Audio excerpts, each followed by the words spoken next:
Hello students, how are you all? I hope you all are good and healthy at home. Okay student, so I think today we have completed 4 days with this topic.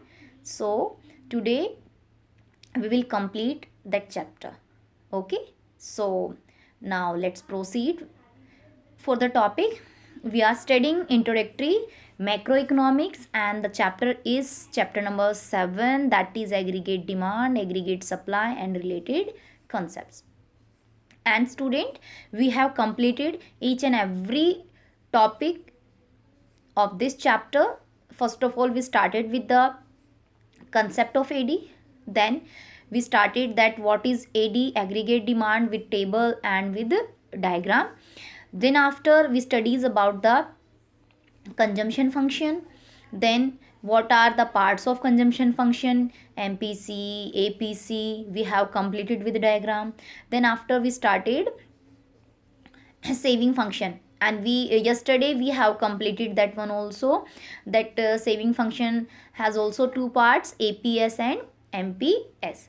Okay, and today we will complete this chapter along with the this topic. Yes, yes, dear student, this is really very important topic, because a 6 mark question, ultimately this question can be asked in CBSE board for 6 marks. Okay, ये जो आपका question है in front of you, like derivation of S function from C function, this is very important question and a 6 mark question every year. It may be in any set, but every year this question asked by the CBSE board for 12th class. Okay, dear student, so it is really easy. That yesterday we learned about income and consumption and how to calculate saving from both. So we know that income equals to C plus S. As I told you in the last video, income maybe we will spend on the consumption, or if we entire income is not spent on consumption, so some part will be left, that is saving. या तो हम पूरी income को खर्च कर लेंगे, so it will be equals to consumption, और अगर पूरी इनकम खर्च नहीं हुई है, कुछ हिस्सा बचा है, there is a some part, that is saving. Okay, so first of all, remind that thing. In the last video you watched that, yes, that y equals to C plus S. Income equals to C plus S. Okay. And suppose you have to calculate savings. So how will you calculate y minus C? Income minus consumption. Simple formula. Income equals to C plus S. Or if you need savings, so deduct consumption from income. Y minus C. Okay. So continue with the topic name is derivation of S function from C function. It means income and consumption is given, you have to calculate saving. So now look at here in this table beta.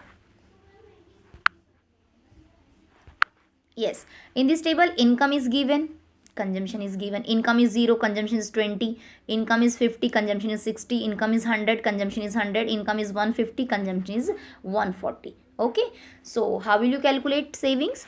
S equals to y minus C. 0 minus 20 means minus 20. 50 minus 60 means minus 10. 100 minus 100 means 0. Here income is 0. And 150 minus 140 means positive 10. It is actual savings. Okay, so in the diagram you can see also, income always be 45-degree line, as you know. Consumption always start from the minimum point on y-axis, that is autonomous consumption or minimum consumption. It never be 0. Even when income is 0, income 0 भी है तो minimum consumption never be 0. It will always start from the positive point and from the y-axis. Okay, and where both the point meet, where y equals to C, that is break even point. It means entire income spent on consumption, पूरी की पूरी income consumption पर खर्च हो चुकी है. और here is the point, income is 100, consumption is 100. Here saving is 0. Clear? So this is the break even point, E point. So beta, what you have to do, that first of all prepare y and c line, where both the point meet, just go along at the down, okay, straight, and at the bottom, below the income and consumption curve, just prepare saving. Or in the last video we have completed saving always start from the minus point, and then 0 when income and consumption, that is, it is also a break even point when saving equals to 0, okay.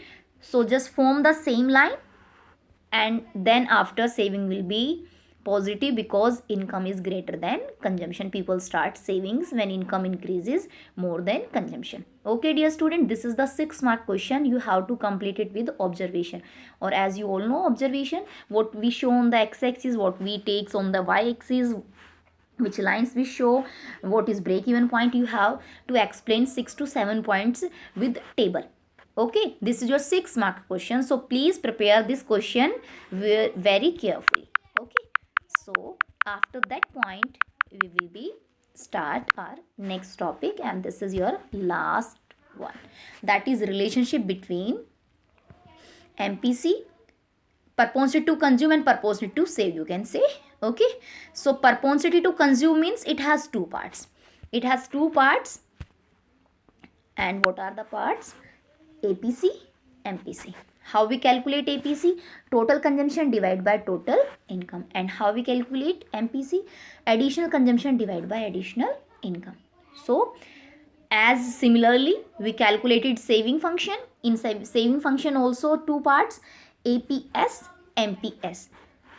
Total savings divided by total income, that is APS, or additional saving divided by additional income, that is MPS. So today we will complete in this video that what are the relation between both, and after completing this point you will be really able to do any kind of numerical question, 4-mark question from this chapter and from the next chapter also. Okay, so now continue with the next point. Yes, here is next point. Yes dear student, the question is that MPC plus MPS equals to 1. The first question is that MPC plus MPS equals to 1. Suppose 1 is given, suppose MPC is given, suppose MPC is 0.7 plus MPS. So how will, both are equals to 1. So how will you calculate MPS? 1 minus MPC. So 1 minus MPC means 1 minus 0.7. So it means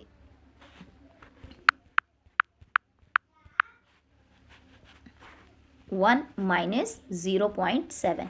So it will be 0.3.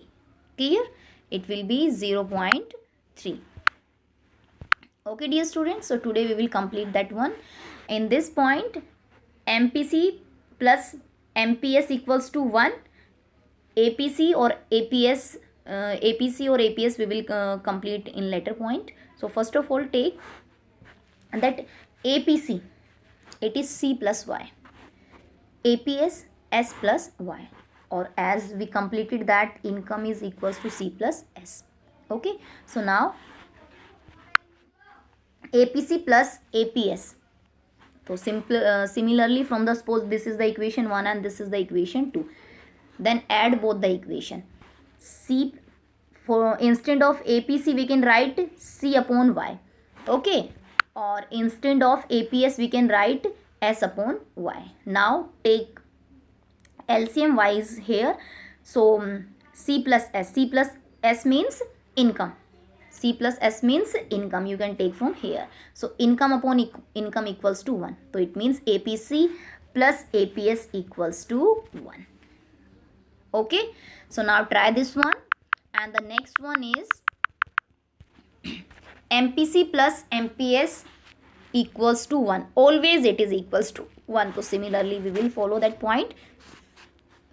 Change in Y equals to change in C plus change in S. Okay, MPC means change in C plus upon में change in Y. MPS means change in S upon change in Y. So now by adding both the equations, change in C plus change in S equals to Y. Okay, so now take